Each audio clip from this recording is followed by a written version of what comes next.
Super Castlevania 4 actually. First Super Nintendo playthrough on the channel. So yeah, this one has a lot of flashing in it, so I'm gonna be busy in Sony Vegas editing this thing, but yeah, whatever. It's not too bad. There goes some right there. Yeah. Well, I gotta say, this is definitely one of those games that when I was a kid, I was pretty well obsessed with it. Crap. I always do that when I try to put in my name. Yeah. Yeah, when I was 15, I just gotten my Super Nintendo for Christmas in 1991, and it came with Super Mario World. And about a month later, my dad rented this game for me. And my mind was kind of blown. Because, like, I read a lot of Nintendo Power back then, and they always talked about the Super Nintendo and how it could do these three specific things. Rotation, which is what you can see the droppers doing there now. Color layering, which you can see with the water overlapping the little area down there. But yeah, like, you couldn't do this stuff on the regular NES, and back when the NES was all there was, this was kind of a big deal to see a system that could do this kind of thing. Anyway, the third thing was scaling, which is zooming in and out of objects, which before you had to draw like a specific sprite for each individual size of the object. Okay, I didn't mean to get hit right there, but okay. Yeah, so it always kind of blew my mind that the Super Nintendo could do these things, and while Super Mario World was a great game, I don't know if it showcased those things as much as this game did. I mean, this game, it's all over the place, okay? Okay, seriously now. Let's be more careful. Gotta stay focused. Oh, yeah, that's focused right there. That is so much focus, I can't even tell you how much focus that is right there. We'll keep going. But yeah, this game, oh man, I was obsessed with it after we rented it and we took it back. I went through the next couple of months just getting music from this game stuck in my head. I was so obsessed with the music and I just wanted to hear it again. And I had no way to because I didn't have the game and I couldn't really buy it because I didn't have the money.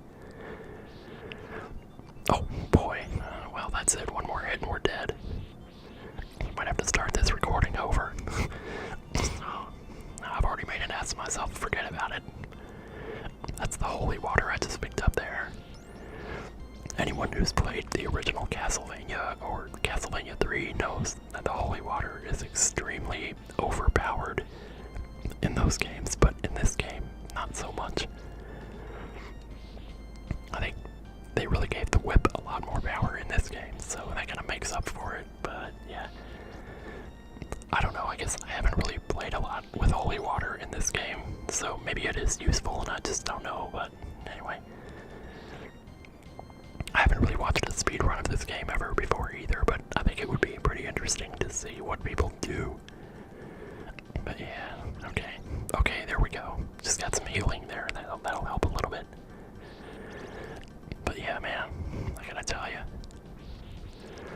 So eventually I finally did get the game and, you know, played it for about a week and got tired of it. As you do. But yeah. Okay, I gotta stop saying, but yeah, that's like my big fallback phrase, you know, I'll tell you. That and I tell you. So here we have the first boss. Ooh, we're gonna get to fight the Orphic Vipers in this a little bit later. So pretty soon I'll get to beat these Orphic Vipers, but yeah. There I go again, but yeah.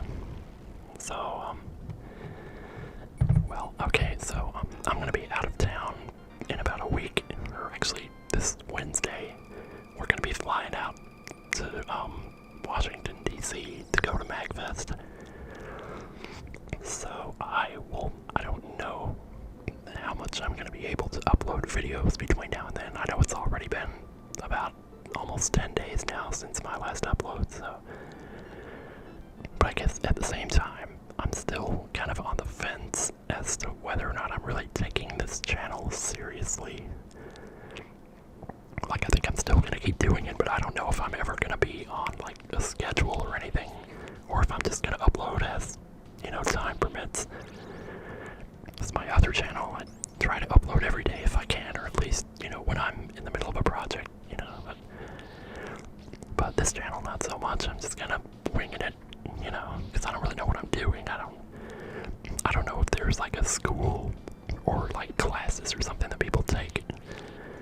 to learn how to do ASMR, because I kind of don't think there is, but what would I know? But yeah, so, oh crap. Oh yeah. The song in this stage was always the one that I could never remember when I was in school. I would get the music from level 1, level 3, and level 4 stuck in my head. But then I could never remember how this song went, so... Oh, that was a little close. Oh, man. Oh, this is not going well. This is just the first 2 levels. We can't be doing this bad, I tell ya. But yeah, oh, geez, these birds are kind of annoying, too.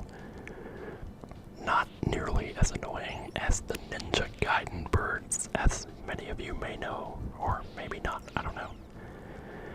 I kind of figure if someone's watching this, that probably means that they're interested in the old games, the old retro games, so maybe they might know about that.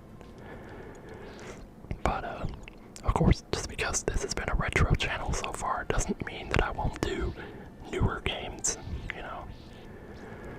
Or even, like, maybe RPGs or something. Sometimes I think about it, but again, it's kind of interesting because on my other channel, I've already played through all of these games, all the games that I know, or most of the ones that I know from my childhood. And so it's like I could play them again, but it's like, what's the point? You know, there's so many new games out there. Why wouldn't you move on to something new? So, but so in a way, this channel has been interesting because it's given me a chance to kind of take another shot at these old games that I'm actually somewhat decent at, you know, and actually play them. But you sit me down with Elden Ring, I won't know what the hell I'm doing. Yeah, so here we are, second boss. Interestingly, this is not the end of the stage, though. So this boss is just kind of out in the middle of the stage, just doing nothing. Okay, so now we're in the water. Well, I mean, I guess you could tell by seeing that. Another thing that's cool about the Super Nintendo was the parallax scrolling, as in the background didn't move by as fast as the foreground did. So it created kind of a 3D effect, and I always really appreciated that. Nowadays, you know, that's not even really an issue because, like, even most indie games I think have that now, but again, back in the day, you didn't see this. Like, games like even Super Mario Bros. 3, you just didn't really see it that often, but yeah. So, like I was saying earlier, I'm gonna be out of town for a little bit next week, so I won't be back until, like, the following Sunday, January 8th. So, I don't know, you know, and even after I get back, I don't know how soon I'm gonna be able to get to record another one of these, but I had to record at least one tonight, just so I could put something up and to have something there, so that people don't think that I've, like, given up on this channel or something, because I'm not gonna give up on it. I think I finally realized that now, and that's kind of what I mean when I say I don't know if I'm taking this channel seriously or not. But I think I actually am, and I just haven't realized that yet. I just know it's one of the things I wanted to do. It's one of those things I wanted to do. Didn't quite enunciate very well there. Yeah, oh, I can't wait to go downstairs and make some tea before I go to bed tonight. Yeah, I'm actually recording this right now while my roommate's asleep. He still doesn't know that I have this channel. Like, I don't think anybody does.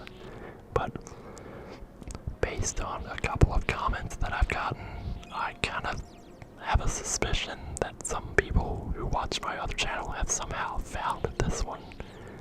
So if you have, congratulations, glad you're here. But also, I'm super embarrassed, so I don't know. We'll see how it goes. But yeah, I guess I'd just always wanted to try making a YouTube channel from scratch without having the advantage of being able to carry over a fan base from a different channel, you know, just to start with nothing, because that's how it is for most people. I actually tried doing that on Twitch, viewers I ever had was like 6. Normally when I stream, I have like anywhere from 70 to about 120. So it depends on what game I'm playing, really. But yeah, so I definitely can sympathize with people who are just starting out because, like, what do you do, you know? I mean, one of the things that I've always told people was go around and watch other people's videos and leave nice comments because that's really easy to do. And that's what I tend to do, so I don't know. I imagine maybe some people are here because they've seen my comments on other videos, but, you know, and I'm not just leaving those comments to try to advertise myself, even though I just said that that's what I was doing. But I do enjoy ASMR videos, and it's nice to have kind of like a base of operations from which to leave these comments rather than to just leave them as some random person. Or to leave them, I mean, I could just, you know, leave comments as my other self, my normal channel, but I don't know. Kind of doesn't make sense, really. Like, well, I mean, I guess it does, but whatever. Yeah, this place is a little dangerous here. It's pretty easy to die here. You gotta be careful. My earphones keep rubbing against my head. It's making some weird noise, so I hope that's not like coming through on the mic. But if it is, then I'm sorry about that.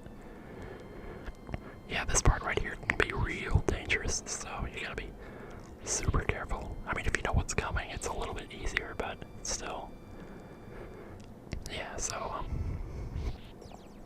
yeah, so once I get back, there's a pretty good chance that my roommate will be flying out somewhere later in the month of January, so if he does, I'll have plenty of time to kind of just record a whole bunch of this and, you know, see how far I can get or what I can do. I'm actually thinking I might record some Super Mario Kart, like the Super NES Super Mario Kart, I mean, because I'm pretty good at that game too, and it's pretty fun. So, I don't know how well that would work as an ASMR video, although I have seen at least one other ASMR video use that game as part of their video, but unfortunately that channel got taken down, so, or I guess they quit or something, I don't know what happened to them, but they're just not there anymore, but I remember them using it. So that was interesting, but yeah. So always a good idea to kill these guys from below, or else you're gonna have problems with them later. Right, and being able to whip in 8 directions definitely has its advantages, because in the original Castlevania you couldn't do that. The best you could hope for was to throw an axe at them, but you needed holy water for the bosses, really. And here they are. The legendary Orphic Vipers. So what do you say we beat these Orphic Vipers? Let's do it. Sounds ridiculous, man. Yeah, I'm pretty tired. I need to go ahead and get to bed, so after this boss, we're probably gonna call it a video here. Besides, I don't want to go over 15 minutes, so yeah. Well, I'll probably just get in the next video and then pause, because I can't really stop right here. The game's gonna go on by itself here, but yeah, so I hope this is okay, and there hasn't been too much rambling here, although I imagine there probably has been. This here is an example of the scaling that the Super Nintendo could do. It could zoom in like that. It always blew my mind that a machine could do that, because for a long time I just didn't understand how that was possible. But yeah, alright, this is level 4, so next time we'll start here. See you guys later.